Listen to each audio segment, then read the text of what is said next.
last shout out to the Bengals here. First time since 2009 that they have swept the Pittsburgh Steelers. And I think that's as good a transition as I need to go into the next game, because we're actually going to be talking about the Pittsburgh Steelers versus the Baltimore Ravens. Now, this is one of those rivalries when both teams are good, even when both teams aren't that good, they just always have competitive games with each other. I always just think of how physical this matchup is, and I expect much of the same. I know that the Steelers have definitely taken their lumps in recent weeks. They were in that shootout game against the Chargers. They end up tying the Lions, and then they got their ass kicked against Cincinnati. Big Ben, you talked about his corpse being rotted. But I will say Big Ben, that prior stretch of games, if you look at like kind of the raw numbers, like touchdown interception ratio, he was doing a good job. It's just the type of football you need to play. Everything needs to go right offensively for you to win with this current iteration of Big Ben. They really didn't get Najee Harris involved in the game against the Bengals, which I guess is hard when you're trailing. It's really impossible to get a guy like Najee Harris involved aside from a pass catching standpoint. And even then, they weren't able to really do that. Devin Bush has not lived up necessarily to his draft pedigree. I know obviously he's returning off a season-ending injury last year, so it was going to be a bit of a different player or a rehab year for Devin Bush, but they need more from him. They need more from Minkah Fitzpatrick. Minkah has been, I believe last week was his first pick of the season. So he hasn't been that game changer that he was when he first came on the Steelers and was just forcing turnovers left and right. I know everyone wants to talk about the Steelers, that 9-0 stretch from last year, and they just haven't looked like the same team since. Now they've been an average team, which I guess, Mike Tomlin wants to defend his record of being a 500 head coach or at least maintaining his team as a winning team. That's great. You look at their stretch of games, the remaining schedule, it doesn't look pretty. Now, Baltimore in this last game, it didn't look pretty for them either. They've had their ups and downs throughout the season. They could have lost to Detroit. They could have easily lost that game against the Browns when Lamar Jackson's turning over the ball left and right. He was just lucky he was going against Baker Mayfield, who was doing much of the same. What type of Baltimore team are we getting? They've been up and down and all around this season. Kyle, what you got on this game?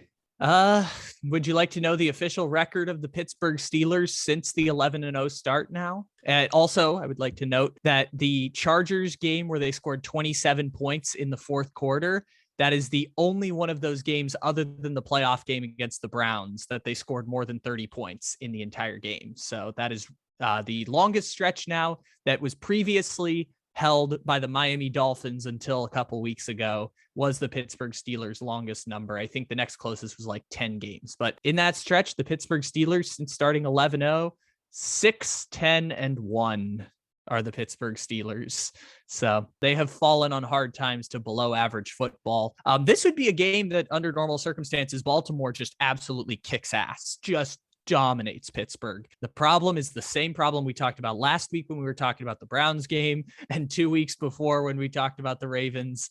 They have had so many injuries this year, and yet still Lamar Jackson is so unbelievably good and unbelievably gifted that he is carrying them to the number 1 seed in the AFC, because they've lost Marcus Peters. They've had Marlon Humphrey gone for parts of the season. All of their running backs gone.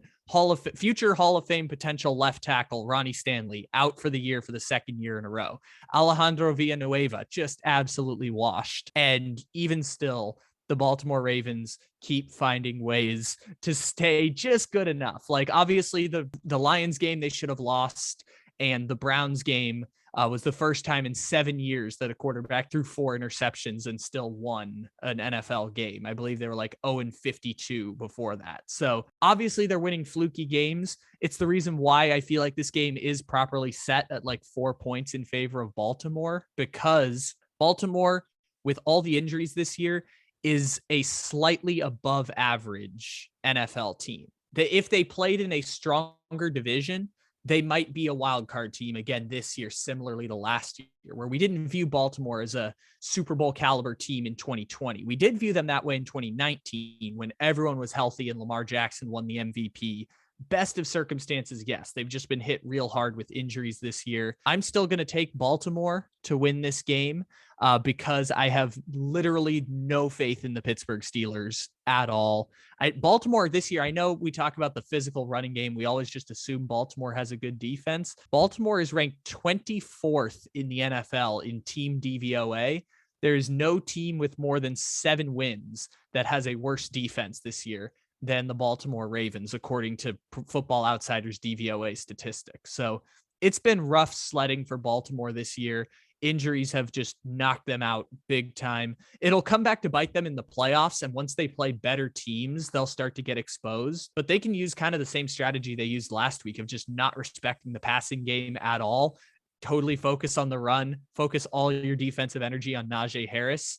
And that's good enough to hold the Browns to 10 points. It'll be good enough to hold the Steelers to 17. And Baltimore can score 20 points just like that because Lamar Jackson is that special. See, he is special, and I do love Lamar and the talent, but you would say that Lamar Jackson's last two games, the last two games that he's actually played, have been pretty bad. Obviously, the Miami Dolphins game when we said they were just spamming them with the same rush 8. Yeah. Or obviously this game where he has 4 turnovers. He's been able to just do enough to get the team the wins. And I have to feel that that's going to catch up with them at some point. I mean, obviously it caught up to them in a game against the Bengals where they just got absolutely their ass kicked. But do I think the Steelers have the horses to necessarily take advantage? That's the problem in this game.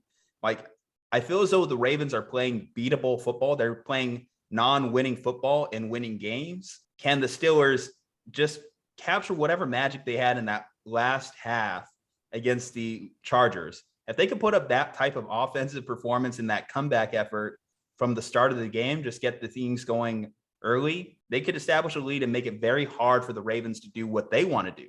Because the Ravens, they've been controlling time of possession all season. I believe they lead the NFL in total time of possession over the course of the season. So you know how they win games. They like to grind it out, get that lead early. It's a home game for the Steelers, and they are a 4.5-point underdog. I want to agree with you for a lot of the points you mentioned, but I'm actually going to say the Steelers get right. I think that this is a week in which, I mean, they just got beat up over the last couple of weeks. They could have won that Chargers game. They got their ass kicked against the Bengals. I think that's motivation, right? Talk about that motivation narrative. I think Mike Tomlin is a great motivator, and I think he just has the ability to look into his guys and to say, like, hey, guys, come on. That was disgusting, that performance you put on. So I like to believe that idea, but at the same time, the Jaguars are probably motivated, and it doesn't matter because at a certain point they just don't have the talent. But the Jags talent is so far below the Steelers talent. Let's be frank about that. Even as talent depleted as we think the Steelers are, I mean, certainly their offensive line isn't as vaunted as it once was back in the day. I still like Claypool. I still like Deontay Johnson. Najee Harris is elite. Big Ben, he's probably like in that 20 to 30 range now at quarterback, but he's on the high 20s, I would say. Like, I can't name too many other starters. I mean, is he better than a rookie Trevor Lawrence or a rookie Zach Wilson? Yeah. Those ones aren't exactly the fairest because I'm comparing him against the bottom half quarterbacks of the league. So I have to compare him off of the 2021 versions. He's at least better than those players. And then on any given week, like I said, he actually was playing really well prior to having to sit out that game against the Lions, where Mason Rudolph got the surprise start there. And any given day, Ben can recapture the magic, which I think the Ravens defense, while they don't allow many completions, like I mentioned last week, that they are among the league leaders in completion percentage against, they do allow a lot of yards after the catch. Just get in your playmaker's hands. Like, if he could get it to Najee Harris in space, or he could get it to Deontay Johnson in space, they could do damage against this Baltimore secondary. So I think that there are compelling reasons to where I say the Steelers can get right and win this game. So, hey, we have to have a little drama on the show. We have to go against each other on some picks. Someone has to make a cojones pick of the week. And I'm going to say the Pittsburgh Steelers are mine here. Dre, I'm thinking of you with this one. Shout out to our boy Dre, Steelers fan, holding on for dear life. He's also a Lakers fan. So basically his fanhood revolves around the AARP of the National Football League and the NBA with both those franchises. Yeah, that's totally fair. I actually like this cojones pick. If I were to do this pick somewhere else, I would hedge on this one where I would probably take the Ravens to win, but then the Steelers at like +4.5 on the spread, so that like there's a chance you win no matter what, and maybe you get the double win of the game being close. But I agree with you on this. The blitzing strategy will work against Baltimore because as bad as the Steelers offensive line is, The Ravens offensive line is worse than the Pittsburgh Steelers offense. They are two of the poorest offensive lines in the NFL. And it's going to catch up to Baltimore whenever they play an offense that can take advantage of them. Whenever they play an offense that can take advantage of them not being able to score points. But that is not the Pittsburgh Steelers, because again, until the game where they some reason scored 27 in the fourth against the Chargers, had not scored more than 30 points in a game since November 11th of 2020.